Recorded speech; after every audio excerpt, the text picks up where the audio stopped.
Hello दोस्तों, welcome to road to IIT. चलिए पढ़ते हैं क्या है question. Coefficient of x raise to 11। बहुत ध्यान से सुनना। एक्स रेस टू 11 लिखा है यहाँ पे। In the expansion of this is what. Coefficient हमें फाइंड करना है, ठीक है। तो हमारे पास तीन टर्म है मल्टीप्लिकेशन में। एक है 1 + x² to the power 4, 1 + x³ to the power 7 and 1 + x⁴ to the power 12। अब हम इसको ओपन करने जाएंगे और फिर उसका मल्टीप्लिकेशन करने जाएंगे तो पूरा दिन खत्म हो जाएगा, लेकिन हमारा आंसर नहीं आएगा।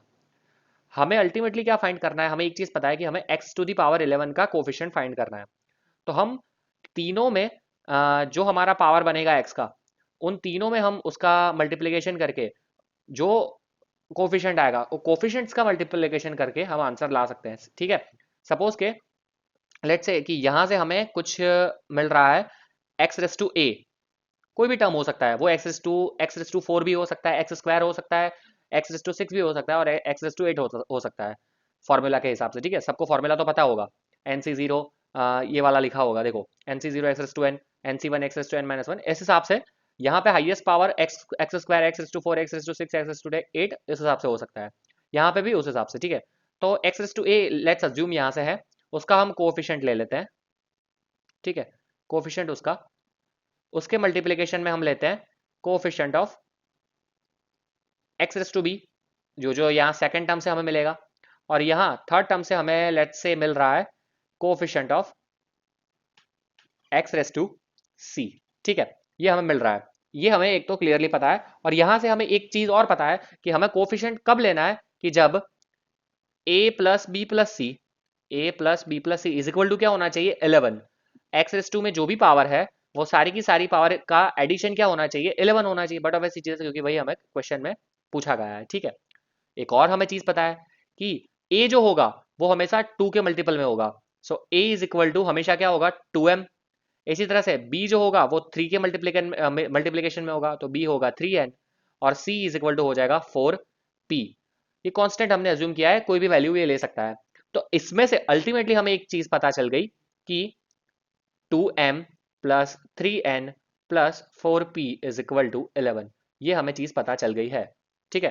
बहुत ही क्लियरली हमें ये चीज पता चल गई है। अब हमें क्या करना है, सिर्फ डिफरेंट डिफरेंट केसेस फाइंड करना है कि कौन सी m n p की वैल्यू के लिए ये पॉसिबल होगा, ठीक है। तो पहले देखते हैं case one let's take m is equal to 0। अगर m इज इक्वल टू 0 लेते हैं और n is equal to 1 and p is equal to 2 लेते हैं, तो क्या हो जाएगा 0 + 3 + 8 वो 11 हो जाएगा, ठीक है। तो ये एक हमारा केस हो गया, ओके। इसी तरह से एक और केस हो सकता है हमारा, केस 2 हो सकता है m is equal to let's say 1 try करते हैं। अगर मैं 1 हो जाएगा तो ये 2 हो जाएगा, तो इन दोनों का एडिशन होना चाहिए कितना 9। तो यहाँ पे मैं ले सकता हूँ n is equal to 3 and p is equal to 0, ठीक है। p is equal to 0, n is equal to 3, ये एक केस हो गया। एक केस हमारा हो जाएगा let's say m is equal to 2 लेते हैं अब। तो 2 लेने पे यहाँ पे हो जाएगा 4। तो इन दोनों का एडिशन क्या होना चाहिए, 4 यहाँ पे जाएगा सबसे 7। तो 7 के लिए ये 1 और ये भी 1, बहुत सिंपल है, देखो इजीली पता चल गया n is equal to 1 and p is equal to 1। और इसी तरह से केस 4 हम लेते हैं, case 4 m is equal to 3। तो अगर यहाँ पे 3 होगा तो 6 आ जाएगा, 6 उस साइड जाएगा, तो इन दोनों का एडिशन क्या होना चाहिए 5। इन दोनों का एडिशन क्या होना चाहिए, एक सेकेंड, ये 6 होगा, 6 उस साइड जाएगा तो 5 हो जाएगा, ठीक है। तो यहाँ पे क्या हो जाएगा, इन दोनों का एडिशन क्या होना चाहिए 5, तो वो तो पॉसिबल नहीं हो पाएगा। तो m is equal to 3 is not my option. चलो कोई दिक्कत नहीं है, थोड़ा बैक जाते हैं। m is equal to 4 try करते हैं। अगर 4 लिखता हूँ तो यहाँ पे 8 हो जाएगा, 8 उस साइड जाएगा तो 3 आएगा। इन दोनों का एडिशन 3 वो पॉसिबल है कैसे, n इज इक्वल टू 1 पे और p इज इक्वल टू 0 पे। चलो कोई दिक्कत नहीं। अब लेते हैं m इज इक्वल टू 5। अगर m इज इक्वल टू 5 लूंगा तो उस साइड जाएगा 10, 2 इंटू 5 10 उस साइड जाएगा, तो इन दोनों का एडिशन 1 होना चाहिए, वो भी पॉसिबल नहीं होगा। अब आगे इसके आगे कोई ऑप्शन पॉसिबल नहीं होगा। तो ये 4 ऑप्शंस मेरे, दिस 4 ऑप्शंस आई गॉट, ठीक है। ये 4 ऑप्शंस मुझे मिल गए हैं m n और p के लिए। और इस पे से हम डायरेक्टली कोएफिशिएंट लिख सकते हैं, कैसे, बहुत सिंपल है। हम सबको पता है कोएफिशिएंट कैसे लिखते हैं। सो रिक्वायर्ड कोएफिशिएंट वो क्या हो जाएगा, पहले m इज इक्वल टू 0 है, n इज इक्वल टू 1 है, p इज इक्वल टू 2 है।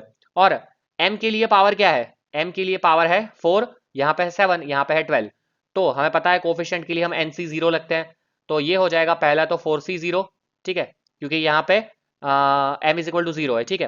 देन हो जाएगा मल्टीप्लीकेशन में 7c1, देन मल्टीप्लीकेशन में हो जाएगा 12c2, ठीक है। जो m n p की वैल्यू है यहाँ आएगी, बट ऑफ ऐसी चीज है। और 4 जो पावर है, पूरे ब्रैकेट का पावर है, वो यहाँ पे आएगा ऊपर, ठीक है।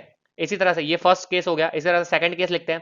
सेकंड केस में है m इज इक्वल टू 1, ये 3 और ये 0, तो ये हो जाएगा 4c1 into 7c3 into 12c0, okay. Then plus लिखने के बाद थर्ड केस लिखते हैं 4c2 into 7c1 into 12c1, और फिर प्लस लिखने के बाद लास्ट केस लिखते हैं 4c4 plus 7c1 plus sorry into, यहाँ पे इंटू आएगा, कोई दिक्कत नहीं है, 4c4 into 7c1 into 12c0, ये हो गया। अब इसका सिंप्लीफिकेशन करते हैं तो ये हमारा आंसर दे देगा, ये हो जाएगा। मैंने सिंप्लीफिकेशन ऑलरेडी किया हुआ है, आप सिंप्लीफिकेशन अपने हिसाब से कर देना, सबको पता होना चाहिए। तो ये हो जाएगा 462 plus 140 plus 504 plus 7, so this will give me 1113, this will be my final answer 1113, which is option number C. Option number C is my correct option.